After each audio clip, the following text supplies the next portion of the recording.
To fa ɗazu nan kungiyar Ecowas suka tura sojojin Niger zazzafan warning a leta. Suka ce musu idan suka kuskura suka gurfanar da shugaban kasa bazum a kotu to wallahi sun takali fada. Wanda ba sani ba ɗazu nan sojojin suka fitar da sanarwa a gidan TV da cewa za su gurfanar da bazum a kotu da laifin cin amanar kasa.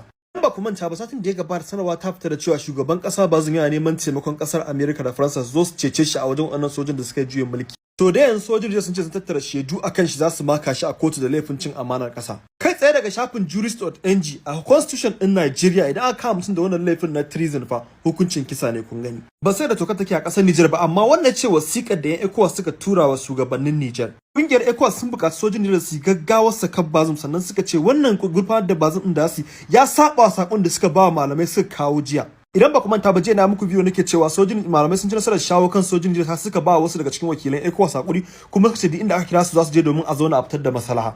Dan sannan ya nemi afwa ga duk wanda abin bai mishi dadi ba yan Najeriya da kuma sauran yan Najeriya musamman ma saboda rashin ganawa da tsohon shugaban Najeriya Abdulsalam Abubakar da kuma sarkin musulmi Sultan.